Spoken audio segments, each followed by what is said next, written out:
চলো চলো চলো মুমিন চলো নবীর সন্ধানে, নবী বিনে কে তড়াবে ফুলসিরাত মিজানে, নবী বিনে কে তড়াবে ফুলসিরাত মিজানে। চলো চলো চলো মুমিন চলো নবীর সন্ধানে, নবী বিনে কে তড়াবে ফুলসিরাত মিজানে, নবী বিনে কে তড়াবে ফুলসিরাত মিজানে। ঠিক না বে ঠিক? জোরে বলেন। নবী ছাড়া তরণ কেউ আছে? শোনো নবীর উম্মতেরা,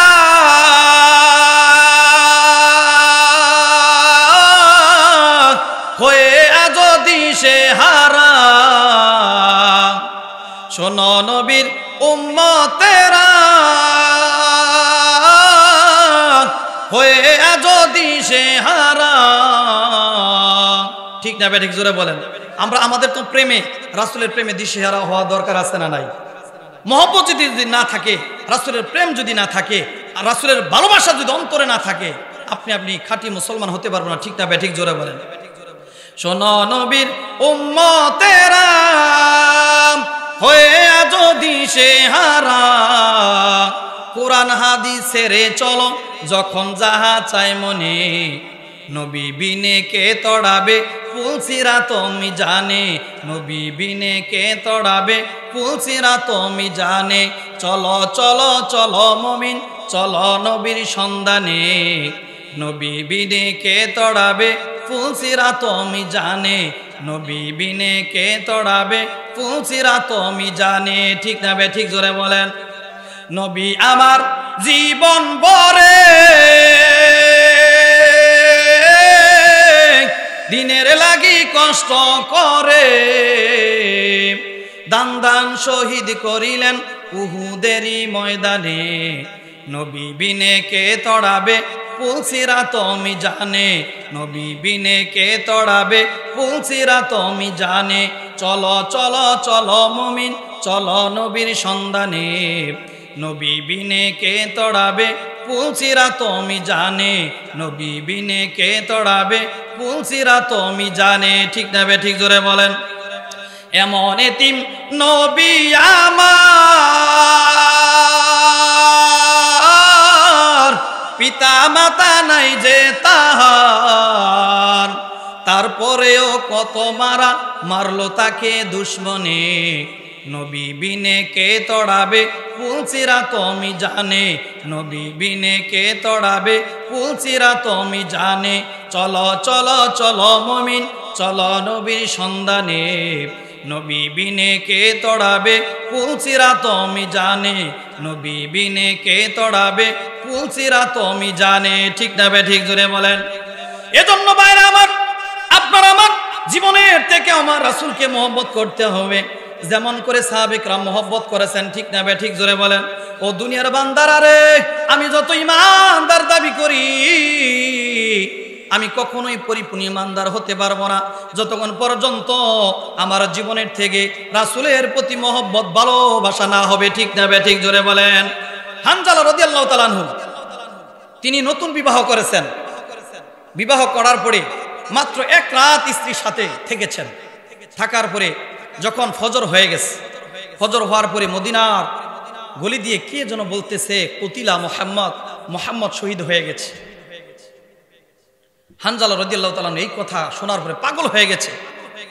তিনি সকালবেলায় গোসলের পানি সামনে গোসল করার জন্য যখন মুখটা ধরছে, ধরার পরে কুতিলা মুহাম্মদ এই শব্দ শুধু মদিনার অলিতে গলিতে শোনা যাচ্ছে। হানজালা রাদিয়াল্লাহু তাআলা আনহু তিনি যখন শুনলেন কুতিলা মুহাম্মদ, মুহাম্মদ শহীদ হয়ে গেছে রে, এই খবর যখন হানজালা রাদিয়াল্লাহু তাআলা আনহু শুনতে পাইলেন, শোনার পর তিনি পানি রেখে ঘরের ভিতরে তলোয়ার নেওয়ার জন্য দৌড় মারছে। জোরে বলেন সুবহানাল্লাহ।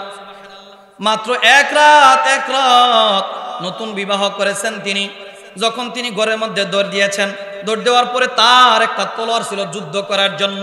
ওই তলোয়ারটা যখন হাতের মধ্যে লইয়া উহুদের ময়দানের দিকে দৌড় মারছে, ওই তার নতুন বিবি হাতের মধ্যে টেনে ধরছে, ও প্রাণের স্বামী, কোথায় যান, কোথায় যান আপনি?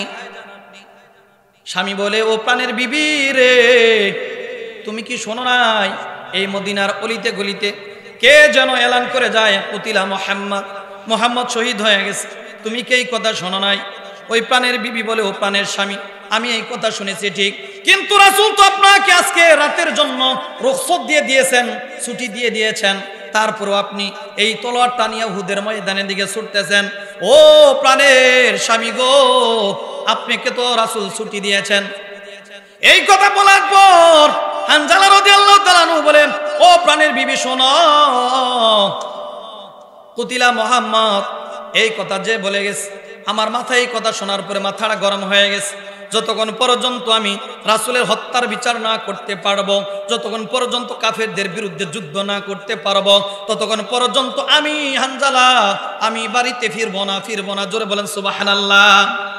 বিবি বলে, ও প্রাণের স্বামী, যাই হোক, রাসূল যেহেতু আপনাকে এক রাতের জন্য ছুটি দিয়েছিল, আপনার থেকে আমার অন্তর মধ্যে রাসূলের মহব্বত কম নয়, বরঞ্চ প্রাণের স্বামী গো, আপনি হানজালার থেকে আপনার বিবির মনের মধ্যে রাসূলের প্রতি মহব্বতটা অনেক বেশি।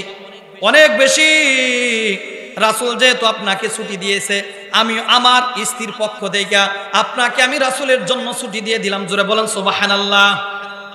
এই কথা বলার পর বলে, ও প্রাণের স্বামী, আপনাকে আমার পক্ষ থেকে আমিও ছুটি দিয়ে দিলাম, কিন্তু একটা কাজ করে যান, যেহেতু সারা রাত আপনি আমার সাথে থেকেছেন, এই যে পানি তৈরি আছে, আপনি একটু আপনার বদনের মধ্যে পানিটা লাগাইয়া, আপনার শরীরের মধ্যে পানিটা লাগাইয়া পবিত্র অবস্থায় যুদ্ধের ময়দানে যান। হযরত হানজালা রাদিয়াল্লাহু তাআলা আনহু বলে, ও প্রাণের বিবি, কার জন্য গোসল করব, কার জন্য পবিত্র হব? যার জন্য পবিত্র হব সেই তো দুনিয়ার মধ্যে নাই। কুতিলা মুহাম্মদ, রাসূল সাল্লাল্লাহু আলাইহি ওয়াসাল্লাম শহীদ হয়ে গেছে, এই খবর শুনেছি আমি। না, আমি গোসল করব না, গোসলের দরকার নাই, যতক্ষণ পর্যন্ত ওই রাসূলের হত্যাকারীকে আমি তার সাথে জিহাদ করে, যুদ্ধ করে, যতক্ষণ পর্যন্ত তার কল্লাটা না ফালাইতে পারবো, ততক্ষণ পর্যন্ত আমি হানজালা বাড়িতে ফিরবো না। জোরে বলেন সুবহানাল্লাহ। বলেন তো, এই জিনিসটা কি আপনা আপনি ভাবে আসছে, না অন্তর মধ্যে মহব্বত আছে? যে পবিত্র হতে চায় না, যে আমার কি হবে এটা আমার দেখার দরকার নাই, আমি সবার আগে আমার রাসূলকে যে শহীদ করেছে, আমি তার হত্যার বিচার যতক্ষণ পর্যন্ত না করতে পারবো, ততক্ষণ পর্যন্ত আমি হানজালা ঠান্ডা হব না। জোরে বলেন সুবহানাল্লাহ। এই কথা বলার পরে হানজালা রাদিয়াল্লাহু তাআলা আনহু তিনি সুন্দর করে তলোয়ারটা নিয়ে উহুদের যুদ্ধের ময়দানে চলে গেছেন। হাজার হাজার ইহুদি খ্রিস্টান যুদ্ধ করতেছে, হানজালা রাদিয়াল্লাহু তাআলা আনহু তিনি শত শত ইহুদি খ্রিস্টানের মাঝখানে ঢুকে গেছে যুদ্ধ করার জন্য। যুদ্ধ করতে করতে হানজালা ওই উহুদের মধ্যে শহীদ হয়ে গেছে। জোরে বলেন সুবহানাল্লাহ। হানজালা রাদিয়াল্লাহু তাআলা আনহু যখন ওই যুদ্ধের ময়দানে যুদ্ধ করতে করতে শহীদ হয়ে গেল, যুদ্ধ যখন শেষ হয়ে গেল, রাসূল সাল্লাল্লাহু আলাইহি সাল্লাম সাহাবা কিরামদেরকে বললেন, ও সাহাবা কিরামের দল, এই উহুদের ময়দানে যারা শহীদ হয়ে গেছে এদেরকে গোসল দিও না, কারণ যারা শহীদ হয় এদের জন্য গোসলের প্রয়োজন হয় না। ঠিক না বে ঠিক? জোরে বলেন। রাসূল বলে, ও সাহাবা কিরামের দল, যারা এই উহুদের ময়দানে শহীদ হয়ে গেছে গো, এদেরকে গোসল দিও না। যে পরিবেশে তারা এখানে শহীদ হয়েছে, রক্তমাখা শরীর নিয়া কাল কিয়ামতের ময়দানে আল্লাহ তাআলার সামনে দাঁড়াইয়া আমার এই শহীদগণ যখন বলবে, আল্লাহ রাব্বুল আলামিন এদের জন্য জান্নাতের গেটটা সাথে সাথে খুলে দিবেন। জোরে বলেন সুবহানাল্লাহ। ও সাহাবা কিরামের দল, এদেরকে গোসল দেওয়ার দরকার নাই, যারা শহীদ হয়ে গেছে এদেরকে তোমরা গোসল ছাড়া দাফন কাফন সম্পন্ন করো। ওই সাহাবে কেরাম রাসূল সাল্লাল্লাহু আলাইহি ওয়াসাল্লামের কথা শোনার পরে সমস্ত ওই সাহাবী কেরামদেরকে তিনি গোসল না দিয়া তাদেরকে কবরস্থ করার জন্য তৈরি হয়ে গেছেন। এক এক করে যখন এক একটা সাহাবীকে কবরে নামায়, এমন সময় একটা পর্দা পরিহিতা একটা মহিলা রাসূলের সামনে হাজির হয়ে গেছে।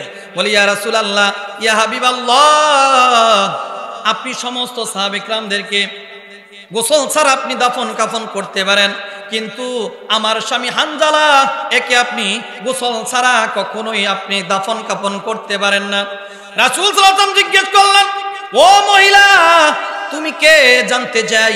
মহিলা বলে, আমি হলাম আপনার প্রাণপ্রিয় সাহাবী হানজালার স্ত্রী। জোরে বলেন সুবহানাল্লাহ। কি হয়েছে বলেন? সে বলতেছে যে আমার স্বামীকে আপনি একদিনে ছুটি দিয়েছেন, এক রাতের, আমার সাথে এক রাত থেকেছে, থাকার পরে যখন শুনতে পেরেছে কুতিলা মুহাম্মদ, এই কথা শোনার পরে আমার স্বামী আর ঘরের ভিতরে স্থির থাকতে পারে নাই। আমি শতবার বলেছি যে প্রাণের স্বামী, আপনি একটু আপনার শরীরটা পবিত্র বানাইয়া সুন্দর করে আপনি যুদ্ধের ময়দানে যান। কিন্তু আপনার প্রেমে পাগল হয়ে আমার স্বামী আর গোসল টোসল না করে অপবিত্র অবস্থায় যুদ্ধের ময়দানে এসে গেছে, শুধু কেবলমাত্র আপনাকে মহব্বত করে বিদায়। জোরে বলেন সুবহানাল্লাহ।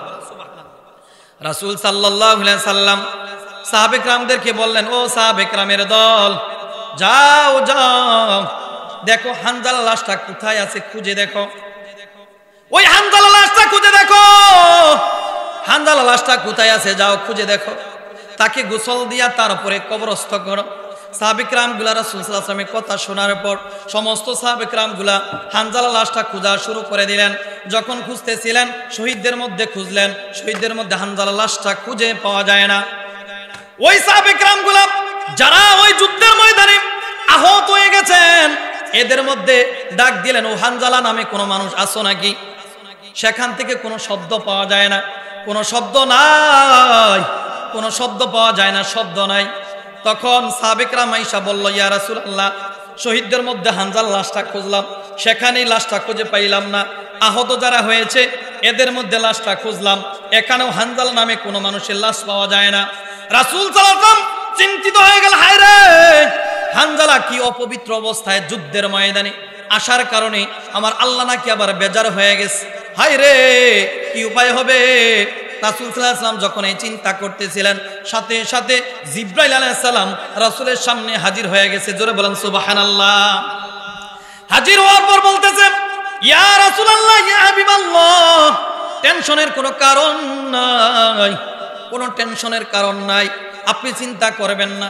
আপনার প্রাণপ্রিয় হানজালা আপনার মহব্বতে উহুদের যুদ্ধের ময়দানে তার জীবনটা দিয়ে দিয়েছে। আল্লাহ রাব্বুল আলামিন তার মহব্বতকে, তার ভালোবাসাকে এমন ভাবে আল্লাহ কবুল করেছেন, আল্লাহ তাআলা দুনিয়ার কোনো পানি দ্বারা আপনার হানজালা লাশের গোসল দিবে না। আপনি একটু আসমান দিকে লক্ষ্য করে দেখেন, ফেরেশতারা আল্লাহ রাব্বুল আলামিন জান্নাতের পানি দিয়া ফেরেশতাদের মাধ্যমে ওই হানজালা গোসলটা আমার আল্লাহ তাআলা দিতেছেন। জোরে বলেন সুবহানাল্লাহ। চিন্তা করেন, কিসের কারণে এত সম্মান? রাসূলকে মহব্বত করার কারণে। কিসের কারণে? জোরে বলেন। রাসূলকে ভালোবাসার কারণে, যে দুনিয়ার কোনো পানি দ্বারা তার গোসল হবে না, দুনিয়াতে থাকাকালীন জান্নাতের পানি দ্বারা হানজালার গোসল আল্লাহ তাআলা ফেরেশতাদের মাধ্যমে দিয়েছিলেন। জোরে বলেন সুবহানাল্লাহ। রাসূল সাল্লাল্লাহু আলাইহি ওয়াসাল্লাম উপরের দিকে তাকিয়ে দেখে ওই জান্নাতের পানি দ্বারা হানজালার গোসল ফেরেশতারা দিতেছে। জোরে বলেন সুবহানাল্লাহ। রাসূল সাল্লাল্লাহু আলাইহি ওয়াসাল্লাম সাহাবে কিরামদেরকে বললেন, ও সাহাবে কিরামের দল, তোমরা লাশ খুঁজে কোনো লাভ নাই, শহীদদের মধ্যে খোঁজ পাইতা না, আহত যারা আছে এদের মধ্যে খোঁজাখুঁজি করছো, পাবে না। আল্লাহ রাব্বুল আলামিন আমার হানজালাকে এত সুন্দরভাবে কবুল করে নিয়েছেন। আল্লাহ তাআলা ওই হানজালার গোসলটা দুনিয়ার কোনো পানির দ্বারা নয়, আল্লাহ তাআলা দুনিয়াতে থাকাকালীন জান্নাতের পানির দ্বারা আমার আল্লাহ হানজালার গোসলটা দিয়ে দিয়েছে। জোরে বলেন সুবহানাল্লাহ। কিছু কিছু সাহাবী তখনও পর্যন্ত হানজালার লাশটা খুঁজতেছিল। হঠাৎ করে এক সাহাবী দেখতে পায় এক পাথরের মধ্যে হানজালার লাশটা শোয়া আছে। এক পাথরের মধ্যে হানজালার লাশটা সুন্দরভাবে শুয়ে রেখেছেন, যেন এই মাত্র হানজালাকে মাত্র গোসল দিয়ে দিয়েছে। তার এই মাথার চুল থেকে টপ টপ করে পানি পাথরের মধ্যে পড়তেছে, দাড়ি বেয়ে বেয়ে পানিগুলা পড়তেছে। ওই সাহাবী রাসূল সাল্লাল্লাহু আলাইহি ওয়াসাল্লাম দরবারে গেছে, ইয়া রাসূলুল্লাহ, ইয়া হাবিবাল্লাহ, আপনার হানজালা লাশটা আমরা খুঁজে পেয়েছি, কিন্তু আশ্চর্য এক কাহিনী দেখতে পেলাম, কে যেন মাত্র তাকে গোসল করাইছে, তাজা পানি বেয়ে বেয়ে টপ টপ করে পাথরের মধ্যে পড়তেছে। জোরে বলেন সুবহানাল্লাহ। আল্লাহ রাসূল বলেন, ও সাহাবে কিরামের দল, শোনো, এই হানজালা লাশটা দুনিয়ার কোনো মানুষ গোসল করায় নাই, আল্লাহ তাআলা জান্নাতের পানি দ্বারা ফেরেশতাদের মাধ্যমে আল্লাহ রাব্বুল আলামিন এই হানজালা লাশটা গোসল করায় দিয়েছে। জোরে বলেন সুবহানাল্লাহ। এজন্য যতগুলো হাদিস হানজালা রাদিয়াল্লাহু তাআলা আনহু বর্ণনা করে গিয়েছিলেন, সমস্ত তার ছেলে যতগুলো হাদিস বর্ণনা করে গিয়েছিলেন, তার প্রত্যেকটা হাদিসের রিওয়ায়াত করেছেন গসিল। গসিল রাহুল ইবনুল গসিল, যে এই হাদিসটা বর্ণনা করেছেন বাসর রাতে রেখে যাওয়া তার সন্তান। জোরে বলেন সুবহানাল্লাহ। ও ভাইরা আমার, এই দুনিয়ার মধ্যে যদি আপনি জান্নাতের পানি দ্বারা গোসল করতেই চান, আপনাকে আপনার জীবনের থেকে রাসূলকে মহব্বত করতে হবে, রাসূলকে ভালোবাসতে হবে। যতক্ষণ পর্যন্ত আপনার জীবনের থেকে, আপনার সন্তানের থেকে, আপনার সম্পদ থেকে, আপনার ব্যবসা থেকে, আপনার ঘর বাড়ি থেকে, আপনার ঘড়ি থেকে, আপনার এলাকার নেতা থেকে, যতক্ষণ পর্যন্ত বান্দা আল্লাহ রাসূলের প্রতি মহব্বত বেশি না হবে, আল্লাহর কসম করে বলি ওই বান্দা কখনো খাঁটি ইমানদার হতে পারবে না। ঠিক না ঠিক জোরে বলেন। কারণ রাসূল সাল্লাল্লাহু আলাইহি সাল্লাম আপনার জন্য আমার জন্য তার নিজের জীবনটা বিসর্জন দিয়ে গেছেন। কোন একটা রাত রাসূল সাল্লাল্লাহু আলাইহি সাল্লাম ঘুমায় নাই। কারণ কি জানেন? আমার উম্মতের কি উপায় হবে? আল্লাহর কাছে শুধু দোয়া করতেন, ইয়া উম্মতি ইয়া উম্মতি, আল্লাহ আমার উম্মতের কি উপায় হবে? আমার উম্মত হবে গুনাহগার, হায়াত পাবে কম, এই অল্প হায়াতের মধ্যে গুনার মধ্যে ডুবে থাকবে তারা। ও আল্লাহ আমার উম্মতের কি উপায় হবে? এই বলে বলে সারাটা জিন্দেগি আপনার আমার রাসূলকে দেখেছেন। ঠিক না ঠিক জোরে বলেন। সারাটা জিন্দেগি আপনার আমার রাসূল আপনার আমার জন্য কেঁদে গেছেন। আরামের ঘুমকে তিনি হারাম করে দিয়েছেন। কিভাবে আমার উম্মতকে নাজাতের ব্যবস্থা করা যায়, কিভাবে আমার উম্মতকে আল্লাহর কাছ থেকে মাফ করানো যায়। তো একটা মানুষ যদি এতটুকু বিশ্বাস করে যে রাসূল আমার জন্য এত কিছু করে গেছে, তাহলে তার জন্য তো কিছু করা দরকার। ঠিক না ঠিক ভাই? কথা বলেন না কেন? এত কিছু যে রাসূল আপনার আমার জন্য করলো, তার জন্য কিছু করার দরকার আছে না নাই? সূরা বলেন আছে না নাই? আপনার আমার জন্য কি করার আছে? এখন তো রাসূল নাই। রাসূল সাল্লাল্লাহু বলে গেছেন, দুনিয়ার বান্দারা এমন একটা সময় আসবে যখন আমি দুনিয়ার বুকে জীবিত থাকবো না। সাহাবে কেরাম আমাকে সামনে দেখে তারা ভালোবেসেছেন, মহব্বত করেছেন, কিন্তু এক সময় আমি থাকবো না। তখন তোমরা কি করবে? আল্লাহ রাসূল বলে, বান্দা রে শোনো, তখন তুমি আমি রাসূলের আদর্শকে জীবন দিয়ে আঁকড়ে ধরবে। তাহলে আমি রাসূলকে যদি আদর্শটা, আমার রাসূলের আদর্শ যদি জীবন দিয়ে আঁকড়ে ধরতে পারো, কাল কিয়ামতের ময়দানে আমি রাসূলের সাথে জান্নাতে ঢুকে যাবে। জোরে বলেন সুবহানাল্লাহ। এটা কার কথা? রাসূলের কথা। আপনি আমি যদি কাল কিয়ামতের ময়দানে জান্নাতে যেতে চাই, জান্নাতে থাকতে চাই, তাহলে রাসূলকে আপনার আমার জীবনের থেকে ভালোবাসতে হবে বেশি। ঠিক না ঠিক জোরে বলেন। নাকি নেইমার মেসিকে ভালোবাসতে হবে? আমরা তো নেইমার আর মেসিকে ভালোবাসি। নেইমার যেমন করে কাঠিন দেয়, আমিও দেই। ঠিক না ঠিক? আছে না আমাদের এলাকার যুবক সন্তানরা? কথা বলেন না কেন? আছে না নাই?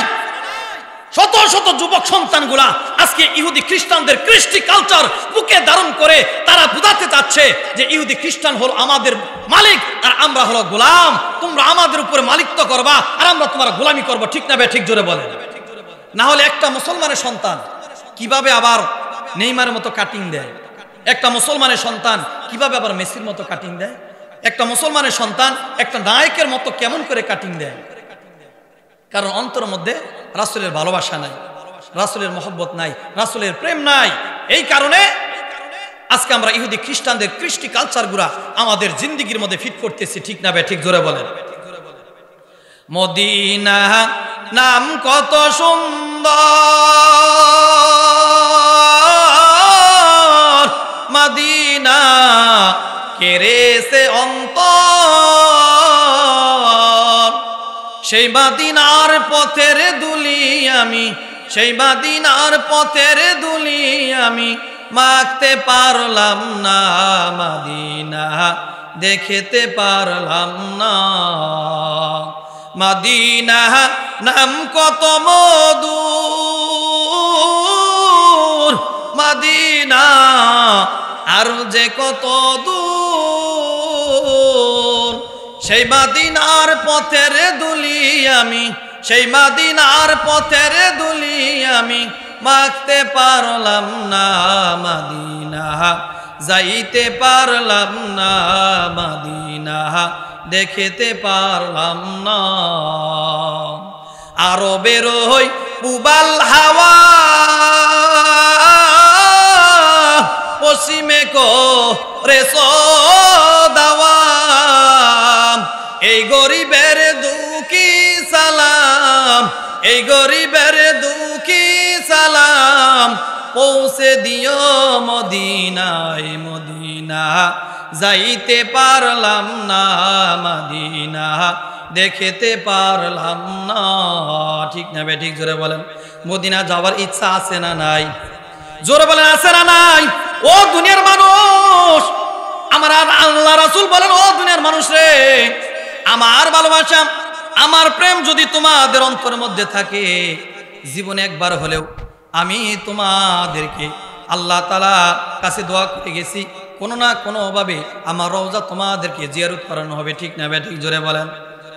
এই রাসূলের মহব্বত যদি আপনার আমার অন্তরের মধ্যে না থাকে, বান্দা যতই যাই কিছু করি, যতই আমল করি, যতই কোরআন তেলাওয়াত করি, আপনি কখনো কিয়ামতের ময়দানে ছাড় পাবেন না। ঠিক না ঠিক? জোরে বলেন। হযরত দাসিনা রাদিয়াল্লাহু তাআলা আনহু যখন তাকে কাফের ইহুদিরা ধরে নিয়ে গেছে, ধরে নিয়ে যাওয়ার পর ওই দাসিনা রাদিয়াল্লাহু তাআলা আনহুকে বলতেছেন, ও দাসিনা রে, তোমাকে আজকে কতল করে দেওয়া হবে, তোমাকে আজকে হত্যা করে দেওয়া হবে, কিন্তু তোমাকে হত্যা থেকে বাঁচাইতে পারি তুমি যদি একটা কথার স্বীকারোক্তি দাও, একটা কথা যদি তুমি স্বীকার করো। দাসিনা রাদিয়াল্লাহু তাআলা আনহু বলে, ওই ইহুদি খ্রিস্টানের দল, কি ব্যাপার, কোন কথা স্বীকার করলে তোমরা আমাকে ছেড়ে দিবে? ওই ইহুদি খ্রিস্টানরা বলে, তুমি যদি এই কথা স্বীকার করো, তোমার জায়গায় মুহাম্মদকে হত্যা করে দেওয়া হবে। শুধু এই কথা যদি স্বীকারোক্তি দাও, তাহলে তোমাকে হত্যা করে হবে না, তোমাকে হত্যা করে দেওয়া হবে না, তোমাকে আমরা ছেড়ে দিব। দাসিনা রাদিয়াল্লাহু তাআলা আনহু তিনি বড় চিৎকার মারলেন, ও ইহুদি খ্রিস্টানের দল, সাবধান সাবধান, আমার জায়গায় রাসূলকে হত্যা করবে এটা তো বড় দূরের কথা, আমাকে তোমরা ছেড়ে দিবা, তুমি যদি বিনিময়ে বলো রাসূলের পায়ের মধ্যে একটা কাঁটার আঘাত দিবা, এতটুকু আমি দাসিনা সহ্য করব না। জোরে বলেন সুবহানাল্লাহ। কেমন প্রেম ছিল রে ভাই আমার, কেমন মহব্বত ছিল রাসূলের, যে কাঁটার একটা আঘাত রাসূলকে পেতে দিবে না, বিনিময়ে তার জীবনটা দিয়ে দিবে। ঠিক না ঠিক? জোরে বলেন। শুধু তাই নয় রে ভাই আমার, যদি রাসূলের সুন্নত তরিকায় আপনার আমার জীবনটা চালাইতে পারি, আল্লাহর কসম করে বলি, আমি দুনিয়ার মধ্যে যদি রাসূলের সুন্নত তরিকায় জীবন চালাই, কাল কিয়ামতের ময়দানে যখন রাসূলের সামনে হাজির হয়ে যাব, রাসূল সাল্লাল্লাহু আলাইহি ওয়াসাল্লাম হাত ধরে ধরে আপনাকে জান্নাতে নিয়ে যাবে। জোরে বলেন সুবহানাল্লাহ। হাত ধরে ধরে জান্নাতে নিয়ে যাবে। শুধু তাই নয়, যারা রাসূলের সুন্নত মানে, এই সুন্নত মানার কারণে দুনিয়ার মধ্যে সমস্ত মাখলুক, ওই সুন্নত যে মানবে ওই মানুষকে সমস্ত মাখলুক, সমস্ত বাঘ, কুকুর, যত ধরনের পশু পাখি আছে, ওই সমস্ত পশু পাখি ওই বান্দাকে ভয় করবে। ঠিক না ঠিক? জোরে বলেন। নাফি ইবনে উকবা রাদিয়াল্লাহু তাআলা আনহু তিনি একবার আফ্রিকার জঙ্গলে গেছেন কিছু সাথী নিয়ে। আফ্রিকার জঙ্গলের নাম কে কে শুনছেন? শুনছেন আপনারা? আফ্রিকা নামে একটা দেশ আছে না? এই আফ্রিকার জঙ্গলে গেছেন, যাওয়ার পরে পরামর্শ করলেন, ও আফ্রিকার জঙ্গলে তো আসছি, আশেপাশে তো কোনো বাড়িঘর দেখা যায় না, এখন কি করা যায়, আমরা কোথায় থাকবো? তখন নাফি ইবনে উকবা রাদিয়াল্লাহু তাআলা আনহু পরামর্শ দিলেন, কোথায় থাকবো মানে, আমরা রাসূলের সাহাবী, আমরা এই আফ্রিকার জঙ্গলের মধ্যে থাকবো। মুসলমানরা বলে, আফ্রিকার জঙ্গলের মধ্যে তো বড় বড় হিংস্র প্রাণী আছে, তারা তো আমাদেরকে আক্রমণ করবে। নাফি ইবনে উকবা বলে, সাবধান, এই কথা চিন্তা করো না, কারণ জীবনে রাসূলের সুন্নত ছাড়ি নাই, জীবনে রাসূলের আদর্শ ছাড়ি নাই, আমাদের কথা এই হিংস্র প্রাণীরা পর্যন্ত শুনবে। ঠিক না ঠিক? জোরে বলেন। এই কথা বলার পরে নাফি ইবনে উকবা রাদিয়াল্লাহু তাআলা আনহু ওই মুসলমানদেরকে নিয়ে আফ্রিকার জঙ্গলের মধ্যে প্রবেশ করছে। করার পর সমস্ত প্রাণীদের উদ্দেশ্য করে বলছে, আইয়াতুহাল হাসারাত ওয়াসিবাহু নাহনু আসহাবু রাসূলুল্লাহ সাল্লাল্লাহু আলাইহি ওয়াসাল্লাম ফারহালু ইন্না নাজিদু ফামান ওয়াজাদনা কাতালনা। ও আফ্রিকার জঙ্গলে হিংস্র প্রাণীর দল, তোমরা তাড়াতাড়ি এই আফ্রিকার জঙ্গল থেকে বের হয়ে যাও, তোমরা যদি বের না হয়ে যাও, আমরা রাসূলের সাহাবী তোমাদেরকে হত্যা করে ফেলবো। নাফি ইবনে উকবা রাদিয়াল্লাহু তাআলা আনহু যখন এই ঘোষণা করে দিছে, সাথে সাথে লেজ গুটাইয়া সমস্ত হিংস্র প্রাণীগুলা আফ্রিকার জঙ্গল থেকে বের হতে শুরু করছে। জোরে বলেন সুবহানাল্লাহ। ওই নাফি ইবনে উকবা বলে, ও দুনিয়ার মানুষ, তোমরা যদি তোমাদের জিন্দেগীর মধ্যে রাসূলের সুন্নতটা প্রতিষ্ঠা করে দাও, তোমাদের কথা বনে হিংস্র প্রাণী পর্যন্ত শুনবে। ঠিক না ঠিক? জোরে বলেন। ইমাম রাজি রহমাতুল্লাহি আলাইহি তিনি সুন্দর একটা ব্যাখ্যা কিতাবের মধ্যে লিখেছেন। ইমাম রাজি রহমাতুল্লাহি আলাইহি তিনি একবার হজ করার জন্য মদিনায় যাচ্ছেন, মক্কায় যাচ্ছেন। তিনি যাইতে যাইতে রাস্তার মধ্যে একটা পাহাড়ের, উঁচু পাহাড়ের মধ্যে দেখলেন কিছু মানুষ সেখানে দাঁড়ায় আছে। সেখানে যাওয়ার পরে লোকদেরকে জিজ্ঞেস করলেন, ও লোক সকল রে, কি ব্যাপার, তোমরা সামনের দিকে অগ্রসর হইতেছ না, কারণটা কি? ওই লোকেরা বলেন, ও সাহাবীর দল শোনো, ওই সামনে একটা বাঘ বসে আছে, বাঘ। ওই বাঘের ভয়ের কারণে আমরা সামনে অগ্রসর হই না, ওই বাঘের ডরের কারণে আমরা সামনে যাই না। তখন ওই একজন সাহাবী সাথে সাথে বাঘের সামনে হাজির হয়েছে। জোরে বলেন সুবহানাল্লাহ। ওই বাঘের সামনে হাজির হওয়ার পর ওই বাঘের কানের মধ্যে ধরছেন, ধরার পর লোকদের কি ইশারা করছে, লোক সকল যাও, তোমরা তাড়াতাড়ি মক্কার দিকে রওনা হয়ে যাও। সাথে সাথে কানের মধ্যে ধরার পরে সমস্ত মানুষগুলা ওই রাস্তা দিয়া মক্কার মধ্যে তারা হাজির হয়ে গেছে। জোরে বলেন সুবহানাল্লাহ। এই যখন সমস্ত লোকগুলা চলে গেছে, চলে যাওয়ার পর যখন ওই বাঘের কানটা ছেড়ে দিছে, ওই বাঘ আর কোনো কথা বলে নাই, বাঘ সুন্দর করে মাটির মধ্যে আবার শুয়ে পড়ছে। জোরে বলেন সুবহানাল্লাহ। ওই সাহাবী বলে গেছেন, ও দুনিয়ার মানুষেরা শোনো, তোমরা যদি তোমাদের জিন্দেগির মধ্যে আমি রাসূলের সুন্নতটা ফিট করতে পারো, ওই জঙ্গলের বাঘ পর্যন্ত তোমাদের কথা শুনবে, ঠিক না বে ঠিক? জোরে বলেন। জঙ্গলের বাঘ পর্যন্ত আপনার আমার কথা শুনবে কখন? যদি আমি রাসূলের সুন্নত মানি। কারণ সুন্নতের বড় পাওয়ার, সুন্নতের বড় পাওয়ার। সাদ ইবনে আবি ওয়াক্কাস রাদিয়াল্লাহু তাআলা আনহু বিশিষ্ট বড় সাহাবী ছিলেন। তিনি শত শত মুসলমানদেরকে নিয়ে মিশর বিজয় করার জন্য গেছেন। দেখেন রাসূলের সুন্নতের কত বড় পাওয়ার। এই একটু সাধারণ একটা ঘটনা বলে শেষ করতেছি যে নবীর সুন্নতের কত বড় পাওয়ার। যখন সাদ ইবনে আবি ওয়াক্কাস মুসলমানদেরকে নিয়ে মিশর বিজয় করতে গেছে, যাওয়ার পরে 1 মাসের খানা তাদের কাছে নিয়ে গেছে।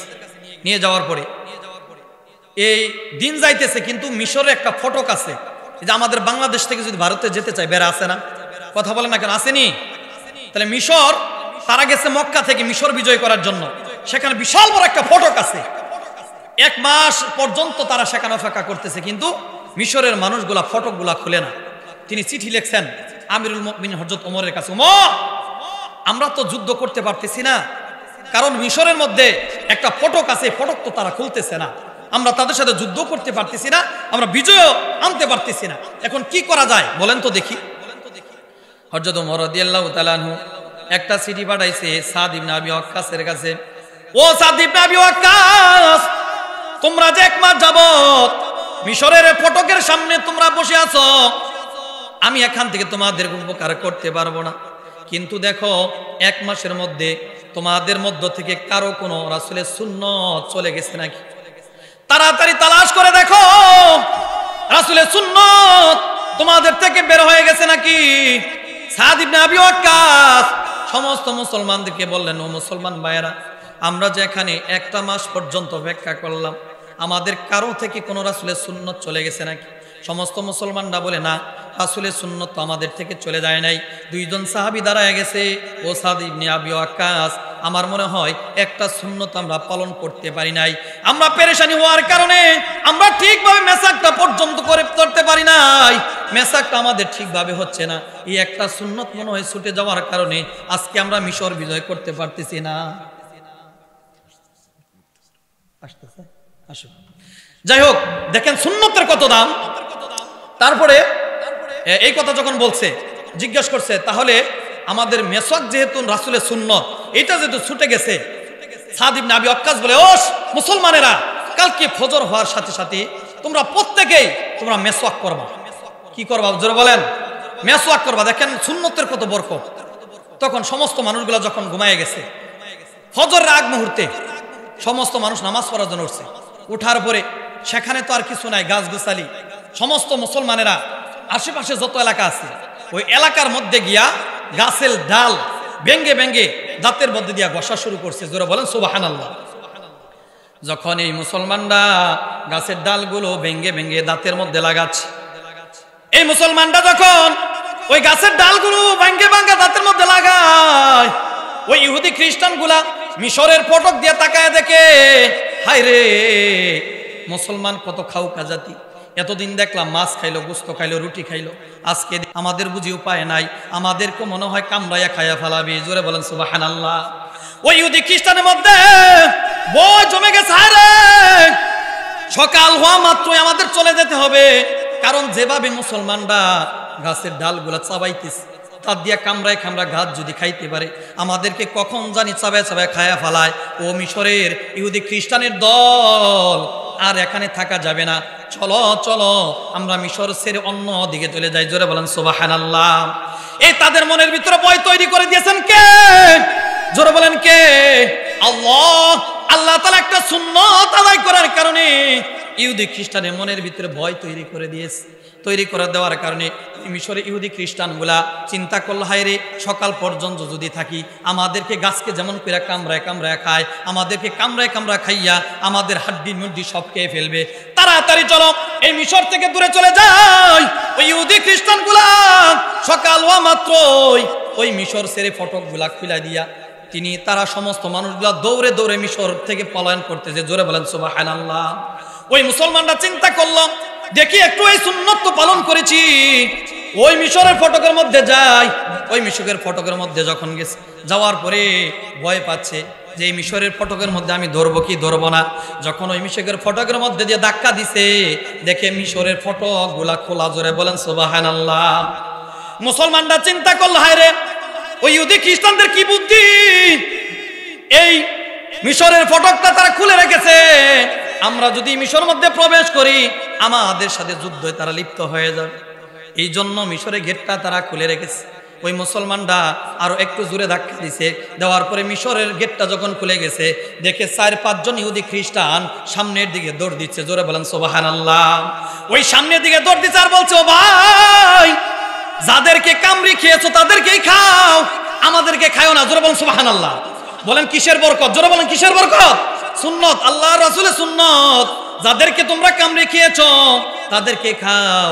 মুসলমানরা বলল, হায় রে, আমরা কারে কামড়ায় খাইলাম? কি কথা বলি, ইহুদি খ্রিস্টানরা কারে কামড়ায় খাইলাম? ওই লোকেরা বলতেছে, ভাই, যাদেরকে খেয়েছো তাদেরকে খাও, আমাদেরকে তোমরা মাফ করে দাও।